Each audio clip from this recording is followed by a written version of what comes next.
como vão todos? Espero que todos estejam bem.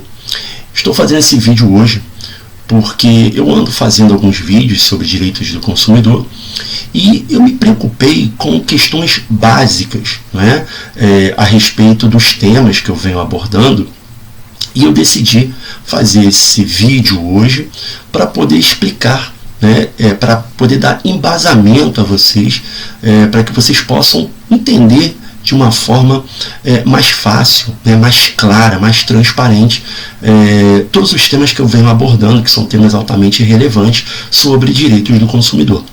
Bom, então eu preciso abordar com vocês o que seria contrato, né? Se eu perguntar para você que está agora vendo esse vídeo, o que é contrato? Bom, para que nós possamos chegar a essa resposta, nós temos que ir lá atrás, né? Nós temos que lembrar que, inicialmente, a visão de contrato, que inclusive inspirou o legislador do Código Civil de 1916, foi uma visão altamente individualista, não é? Tanto é que os contratos, eles tinham uma noção altamente paritária. O que é um contrato paritário? O contrato paritário é aquele onde você tem a liberdade contratual, ou seja, você tem a possibilidade de discutir as cláusulas contratuais. Posteriormente, essa visão, né, foi substituída por uma visão mais social. Tanto é que hoje nós possuímos, inclusive, o princípio da função social dos contratos, assim como o princípio da boa-fé objetiva, né? Então, essa visão, inicialmente eu preciso falar disso, essa visão inicial de contrato era uma visão muito individualista que depois foi substituída por uma visão mais social. Mas o que seria contrato, né? Bom, volto também a um outro tema para poder explicar isso. Eu preciso explicar o que seria fato jurídico. Bom, primeiramente, fato. O que é fato? Fato é um acontecimento. Por exemplo, choveu é um acontecimento. Nascimento é um acontecimento. A morte é um acontecimento. Só que os fatos podem gerar um efeito jurídico, uma consequência no mundo jurídico. E aí nós temos os fatos jurídicos, acontecimentos que geram consequência no mundo jurídico. E aí os fatos jurídicos, eles se dividem em fatos naturais, ou seja, aqueles fatos que, onde não existe interferência humana. Por exemplo, choveu, teve uma inundação, o próprio fato do nascimento, a morte, um vendaval, né, como eu já falei, uma enchente. Então, todos esses fatos, né, geram consequências jurídicas, mas não existe qualquer interferência humana. E nós temos também, dentro dos fatos jurídicos, além dos fatos naturais, nós temos também os atos jurídicos lato sensu.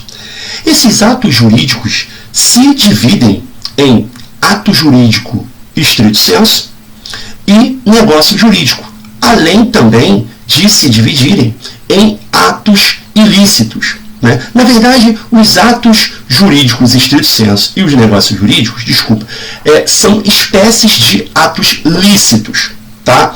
Melhor dizendo, vamos colocar assim, os atos jurídicos lato sensu se dividem em atos lícitos e atos ilícitos. E dentro dos atos lícitos existem os atos jurídicos estrito sensu e os negócios jurídicos. E os negócios jurídicos é que são os contratos. E o que seria o contrato? E qual seria a sua diferenciação para os atos jurídicos estrito sensu, né? O contrato, ele nada mais é do que um acordo de vontades, tá? E o que diferencia ele do ato jurídico estrito sensu é que em um contrato você pode estabelecer os efeitos, né? Você pode estabelecer com a outra parte, você pode regulamentar os efeitos que você vai dar para aquele fato jurídico.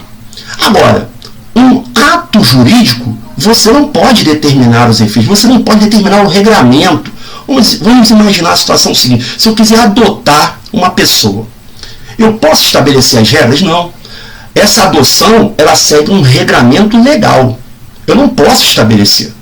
Agora, se eu quiser fazer uma compra e venda, uma locação, eu não posso estabelecer ali, eu não vou possuir ali uma liberdade de negociação? Não posso estabelecer?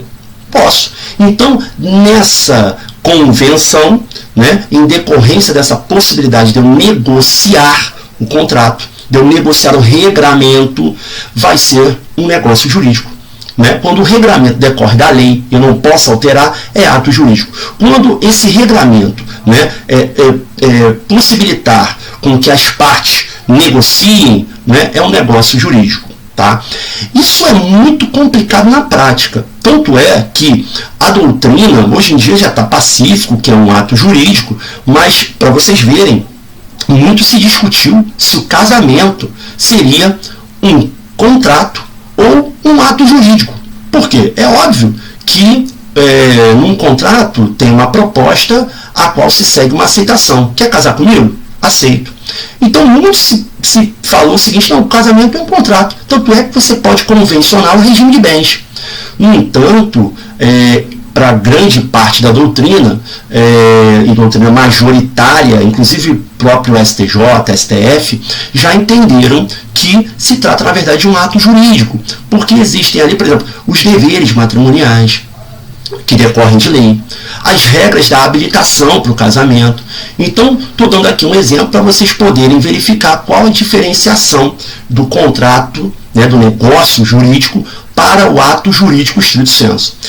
E aí tem uma questão muito interessante, que é a seguinte: o contrato ele pode ser bilateral. Veja bem, o ato jurídico lato sensu, ele se divide em ato lícito e ato ilícito. Dentro de ato lícito tem o ato jurídico estrito sensu e tem o negócio jurídico. O ato jurídico só tem uma vontade, tá?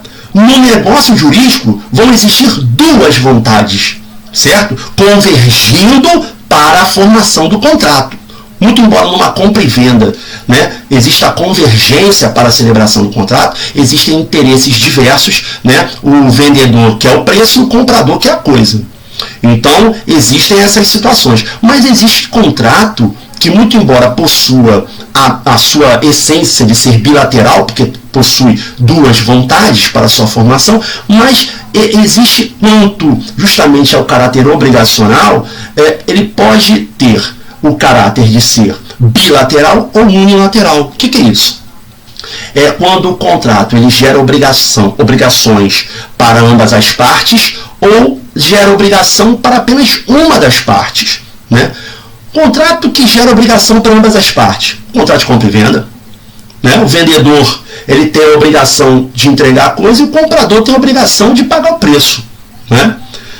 Contrato unilateral, onde apenas uma pessoa vai ter a obrigação. Contrato de doação, né? É da essência do contrato de doação a liberalidade, né? Ele tem justamente a obrigação de entregar a coisa, certo? Naquela condição onde foi convencionada. Se a pessoa doa um veículo, por exemplo, você não pode questionar se a pessoa doou um veículo sem aparelho de CD. Hoje em dia não é nem CD, né? Hoje em dia já é pendrive, né? MP3, MP4, enfim, né? Eu sou da época do CD ainda, né? Aliás, outro dia eu estava falando com os meus amigos, outro dia eu estava falando até com meu filho a respeito do disco. Ele me zoou e eu falei assim: filho, olha só, eu sou da época que tinha um CD que se escutava dos dois lados. Mas enfim, vamos voltar. Então, vamos imaginar a situação de uma doação de um veículo, né? E o veículo a pessoa recebe, e quando recebe verifica que dentro desse veículo está sem tapete, está sem aparelho de som, vamos botar assim, enfim, está na forma como foi entregue. E ela quer obrigar o doador, né, a dar também um aparelho de som, dar os tapetes, dar a calha, né, que bota ali na porta. O doador vai ter obrigação disso? Claro que não. Essa doação, a essência dela é a liberalidade. certo? Então eu estou repassando essas informações porque existe uma questão muito interessante. Quando você tem um contrato bilateral, a essência dele é justamente o quê? Gerar obrigações para ambas as partes. E nós temos um doutrinador, que é Orlando Gomes, né? Acho que todos os civilistas, né? Os profissionais da área do direito que assumem esse papel dessa área jurídica, né? Área civil, sabem que Orlando Gomes, né, é um dos papas aí do direito civil da parte de contratos. E ele tem uma máxima onde ele diz que todo contrato bilateral ele é sinalagmático. O que significa ser sinalagmático? Ter sinalagma significa que uma prestação é causa da outra. Isso é muito importante, por quê? Porque, inclusive, eu vou até ver aqui o artigo para repassar para vocês, para não falar o artigo errado. O artigo 476 do Código Civil, ele fala de uma coisa importantíssima, que é uma coisa que chama exceção do contrato não cumprido, onde nos contratos bilaterais, né, aquele contratante, né, que não cumpriu a sua obrigação não pode exigir o cumprimento da obrigação do outro contratante, certo? Então isso é muito importante, é a questão do sinalagma. Então essa situação que eu coloquei da doação, né, existe sinalagma? Não existe sinalagma. Mas vamos imaginar, por exemplo, a doação com encargo. Né? Uma doação com encargo é diferente. Uma doação com encargo, você gerou uma obrigação para o donatário, para aquela pessoa que recebeu o bem doado. E aí a doutrina, ela entende que tem muitos doutrinadores que chamam de contrato unilateral impróprio, mas eu prefiro dizer que é um contrato bilateral impróprio. Muito embora não tenha sinalagma, ele gera obrigações, né, para ambas as partes. Por que é um contrato bilateral, mas não é sinalagmático? Por quê? Porque, na verdade, uma obrigação não é causa da outra no contrato de doação com encargo. Então, eu sei que esse vídeo ficou um pouco mais técnico, e extenso, mas eu queria repassar essas informações para vocês, para que vocês tivessem um pouco mais de base, e isso é uma matéria ligada à teoria geral dos contratos, para que vocês tivessem um pouco mais de base no entendimento dos contratos que eu falo para vocês. Os contratos que eu falo para vocês são os contratos lá da Lei 8.078 de 90, né? Que tem um microsistema, né? Que é o Código de Defesa do Consumidor. Que lá nós temos matérias, né, que abrangem o aspecto civil, administrativo, penal. É um microsistema lindo que foi inaugurado pela Lei 8.078 de 1990. Né? E nós possuímos também aqueles contratos que não são contratos abrangidos pela Lei 8.078. Né? Por exemplo, um contrato em que você não possui ali um consumidor ou um fornecedor, ou seja, você não tem como estabelecer uma relação de consumo, você vai fazer o regramento desse contrato por onde? Pelo Código Civil.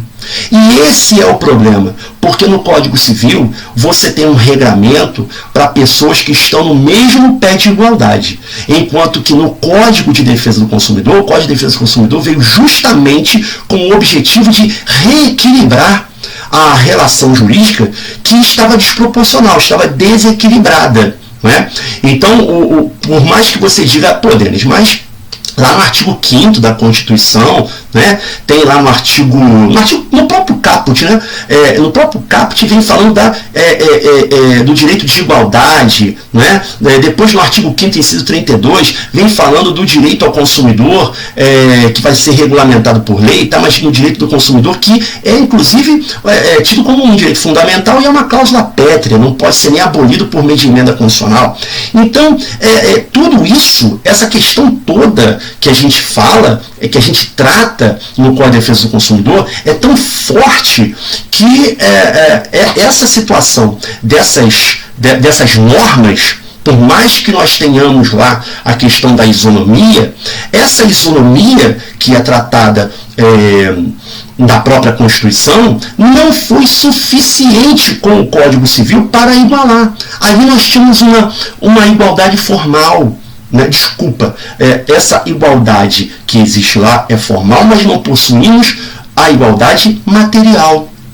A igualdade material, que é justamente a igualdade que gera a garantia desse direito fundamental, você vai ter justamente a possibilidade de você aí sim ser tratado diante da diferenciação que você tem em relação aos demais, porque o consumidor é vulnerável. O consumidor não está no mesmo pé de igualdade do fornecedor. Então, se você for tratado da mesma forma que o fornecedor, você vai ser tratado de uma forma em que você vai ser prejudicado. Por essa razão é que veio o Código de Defesa do Consumidor, para reequilibrar a balança, para fazer com que você tenha a possibilidade de fazer valer esse seu direito, que inclusive é um direito fundamental. E fazer valer esse direito que é fundamental é inclusive garantir a dignidade da pessoa humana, que está consubstanciada no artigo 1º, inciso 3 da Constituição Federal de 88, que é um dos fundamentos do Estado democrático de direito. Então, estou passando aqui para repassar tudo isso para vocês. Eu sei que é muita informação, mas eu precisava dar essa base. Espero que vocês depois vejam de novo o vídeo inteiro, porque é muita informação e de uma forma muito rápida, dinâmica. Vejam esse vídeo de novo, pausadamente, e tentem absorver ao máximo esse conteúdo, para que nos próximos vídeos vocês tenham uma base melhor para entender o que eu vier a falar. Tá ok? Gente, se você gostou, se vocês gostaram, desculpa, deem o seu like, curtam aí o vídeo, tá? Repassem para os seus amigos, se inscrevam no canal, claro, E, enfim, até a próxima.